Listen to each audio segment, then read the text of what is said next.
Esses dois empresários comandam seu time do coração nos bastidores sem que você perceba. Eles não só emprestam dinheiro ao seu clube, como também estão presentes em boa parte das contratações. Mais da metade das maiores transferências do futebol passam por eles, além de exercerem uma influência significativa nas convocações da seleção brasileira. Como isso é possível?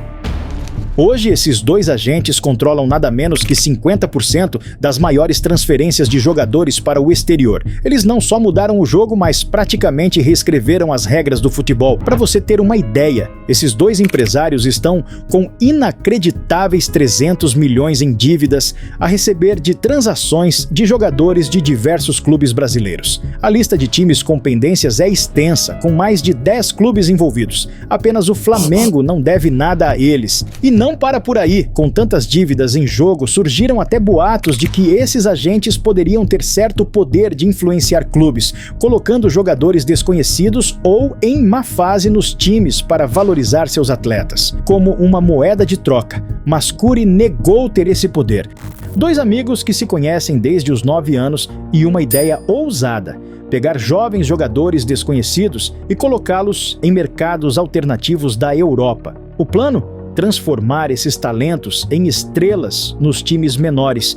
Tudo com um único objetivo: lucrar alto em transferências futuras para clubes gigantes. Mas o que ninguém poderia prever era como essa estratégia mudaria para sempre o destino do futebol brasileiro. Hoje, mais de 40 jogadores na Série A do Brasileirão estão sob o controle desses dois empresários. Em 2023, um levantamento mostrou que somente Giuliano Bertolucci tinha 25 jogadores na Série A, enquanto André Cury gerenciava 23. Além de representar jogadores, Cury também atua como intermediário em negócios de clubes com outros atletas. Só na primeira janela de transferências de 2024, Cury esteve envolvido em negociações de mais de 50 jogadores e atualmente trabalha com mais de 200 atletas. Cury afirma ter conduzido negociações de grandes nomes no Brasileirão, tais como Arrascaeta, do Flamengo, Gustavo Gomes e Piquerez, do Palmeiras. Mas com tanto poder nas mãos, a influência desses empresários vai além dos clubes e chega até a seleção brasileira,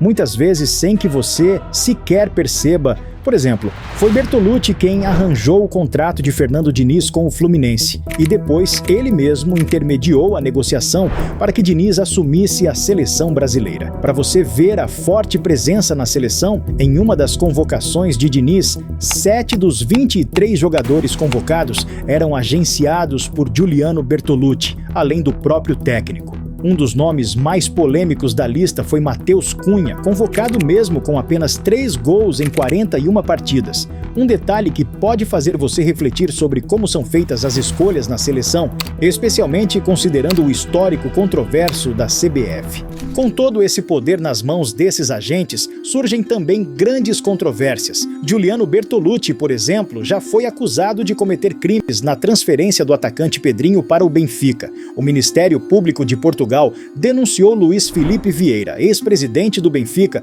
por embolsar no mínimo 64 milhões em comissões ilegais, divididos com agentes de jogadores. Muitos dos jogadores eram brasileiros, como Pedrinho, Talisca e Morato. Um dos parceiros de Vieira era Giuliano Bertolucci. Segundo a promotoria, Bertolucci teria lavado dinheiro em compras de imóveis em Portugal. Além disso, em 2019, Bertolucci foi um dos 13 denunciados em um esquema de desvios de dinheiro no Internacional, mas anos depois a justiça anulou o processo. Desde 1995, quando os jogadores deixaram de ser patrimônios dos clubes, Cury e Bertolucci exploraram essa brecha para dominar o futebol de forma surpreendente. Com essa visão, os dois expandiram seu domínio entre os agentes, a ponto de Cury ter atuado como representante do Barcelona na América do Sul entre 2003 e 2020. Participei de negociações que trouxeram Ronaldinho Gaúcho, Deco, Neymar e outros para o Barcelona. Durante esse período conquistamos 40 títulos, destacou. Essas atividades os introduziu no mercado internacional, um salto na profissão. Afinal, Curi esteve envolvido em 2 das 3 maiores negociações da história do futebol. Ele atuou na transferência recorde de Neymar do Barcelona para o PSG por 222 milhões de euros, a maior de todos os tempos. Além disso, foi o agente por trás da ida de Philippe Coutinho do Liverpool para o Barcelona por 165 milhões de euros. Só não participou da segunda maior, que foi a transferência de Mbappé do Mônaco para o PSG. Ele também é responsável pelas 3 maiores vendas da história do futebol brasileiro. Recentemente, com a venda de Estevão, André Curi completou esse top 3, negociando a transferência do jovem para o Chelsea por 61,5 milhões de euros. Segundo Curi, tornou-se comum para ele realizar transferências que impactam todo o futebol. Em 2003, vendi Ronaldinho Gaúcho para o Barcelona. Em 2013, vendi Neymar. Em 2023, foi a vez de Vitor Roque. De 10 em 10 anos, estou sempre participando de algo grande assim, afirmou André Curi. Junto com Bertolucci, Curi atuou na transferência de inúmeros atletas renomados, dentre elas a de Gabriel Martinelli, do Ituano para o Arsenal, considerada a maior negociação da história do interior paulista. Com tanto poder, não é surpresa ver esses agentes emprestando dinheiro para clubes. Por isso, o Corinthians e o São Paulo têm dívidas tão altas com Curi, sendo 3 milhões e 13 milhões, respectivamente. Eles pedem emprestado para uma urgência. Vou fazer e daqui a 6 meses eu te pago, mas ainda não está totalmente pago, revelou. Além disso, só no último ano a justiça condenou o São Paulo a pagar 45 milhões ao empresário. André Curi, por sua vez, já moveu 14 ações contra o Atlético Mineiro, cobrando um total de 40 milhões por intermediações não pagas. E isso sem contar as dezenas de outros clubes com pendências semelhantes. Eles possuem fortunas capazes de comprar até mesmo um time de futebol. E foi exatamente isso que Bertolucci fez. Giuliano Bertolucci comprou 92% da SAF da Ferroviária de Araraquara e está decidido a mudar o status do time do interior e fazer negócios no Brasil e também na Europa. Os valores da transação não foram revelados, mas girou em torno de 30 milhões.